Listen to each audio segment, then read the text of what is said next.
Assalamualaikum warahmatullahi wabarakatuh. Nama saya Indah Zelta dari kelas 6.1 Pendidikan Biologi akan mempresentasikan dari hasil PowerPoint yang telah saya buat, yaitu tentang prinsip-prinsip ekologi tumbuhan. Yang pertama, saya akan menjelaskan tentang pengertian ekosistem. Ekosistem yaitu unit fungsional dasar dalam ekologi yang di dalamnya tercangkup organisme dan lingkungannya, atau lingkungan biotik dan abiotik, dan di antara keduanya saling mempengaruhi. Dikatakan sebagai suatu unit fungsional dasar karena merupakan satuan terkecil yang memiliki komponen secara lengkap, memiliki relung ekologi, sehingga di dalam unit ini siklus materi dan arus energi terjadi sesuai dengan kondisi ekosistemnya. Selanjutnya yaitu komponen ekosistem. Berdasarkan segi struktur dasar ekosistem, maka komponen ekosistem terdiri atas dua jenis, yaitu yang pertama, komponen biotik atau bisa disebut juga dengan komponen makhluk hidup, misalnya binatang, tumbuhan, dan mikroba. Yang kedua yaitu komponen abiotik, komponen benda mati, misalnya air, udara, tanah, dan energi. Nah, di sini saya telah menampilkan gambar dari komponen biotik dan abiotik. Selanjutnya yaitu ekosistem apabila ditinjau dari segi struktur dasarnya terdiri atas 4 komponen. Yang pertama yaitu komponen abiotik atau non-hayati, yaitu komponen fisik dan kimia yang terdiri atas tanah, air, udara, sinar matahari, dan lainnya. Sebagainya yang berupa medium atau substrat untuk berlangsungnya kehidupan. Yang kedua yaitu komponen produsen, yaitu organisme autotrofik yang pada umumnya berupa tumbuhan hijau. Yang ketiga yaitu komponen konsumen, yaitu organisme heterotrofik, misalnya binatang dan manusia yang makan organisme lain. Yang keempat yaitu komponen pengurai, yaitu mikroorganisme yang hidupnya bergantung kepada bahan organik dari organisme mati atau binatang, manusia, dan tumbuhan yang telah mati. Mikroorganisme tersebut pada umumnya terjadi atas bakteri dan jamur.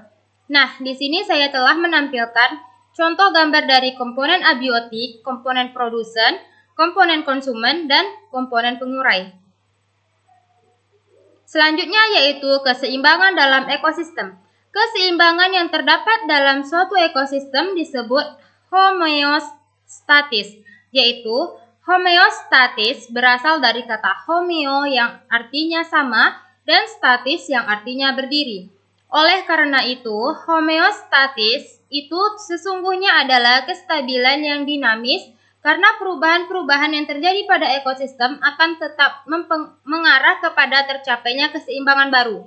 Keseimbangan ekosistem itu diatur oleh berbagai faktor yang sangat kompleks.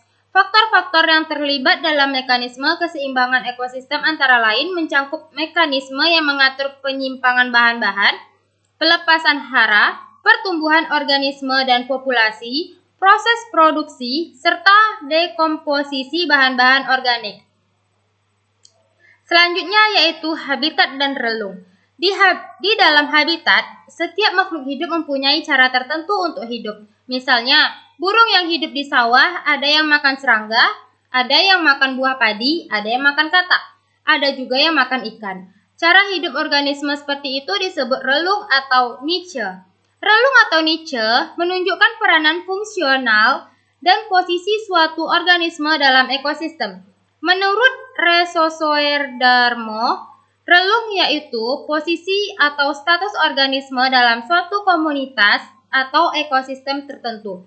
Relung suatu organisme ditentukan oleh tempat hidupnya atau habitat dan oleh berbagai fungsi yang dikerjakannya, sehingga dikatakan sebagai profesi organisme dalam habitatnya.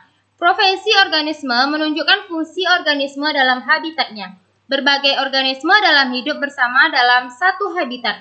Akan tetapi, jika dua atau lebih organisme mempunyai relung yang sama dalam satu habitat, maka akan terjadi persaingan.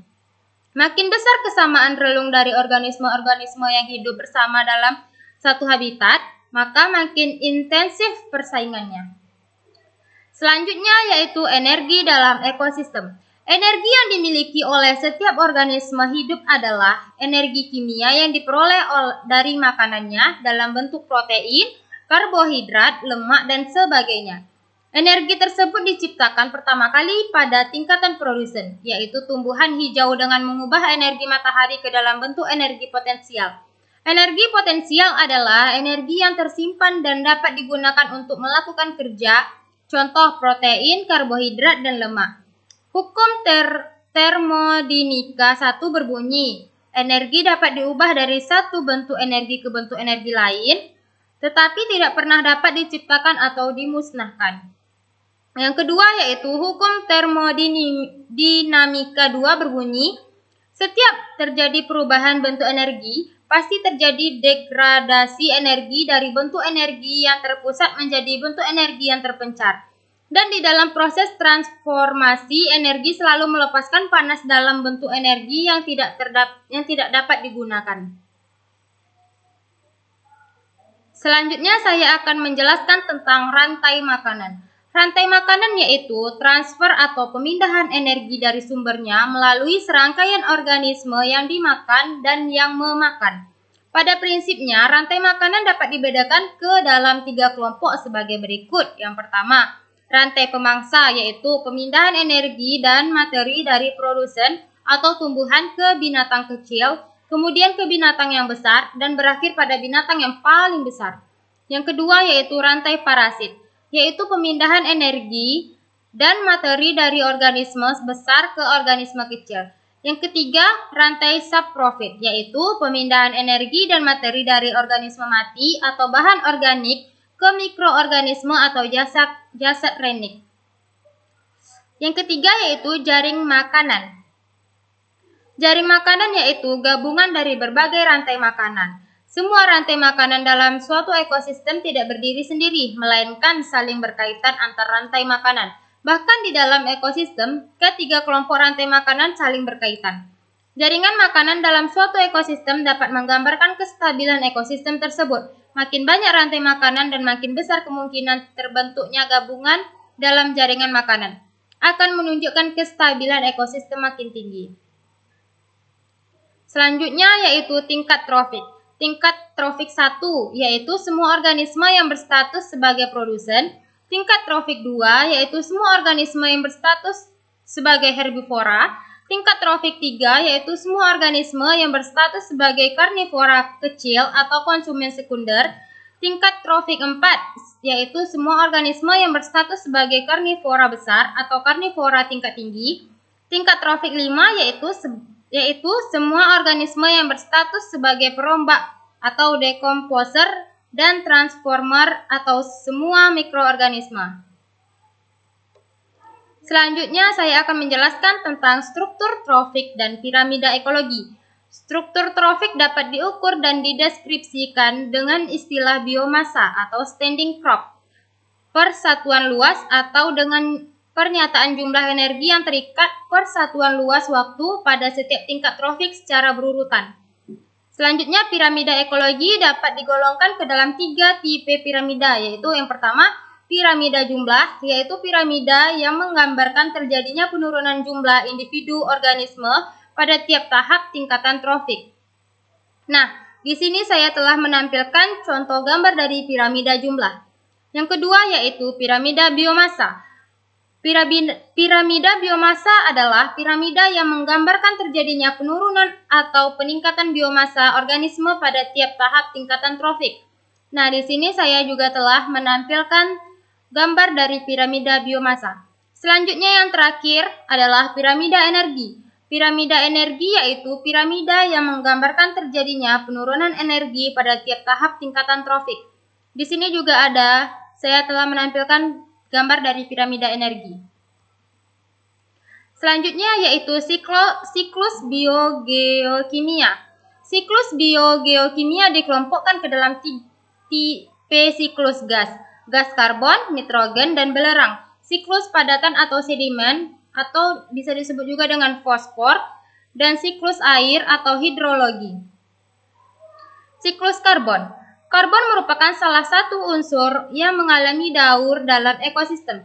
dimulai dari karbon yang ada di atmosfer berpindah melalui tumbuhan hijau, konsumen, dan organisme pengurai, kemudian kembali ke atmosfer.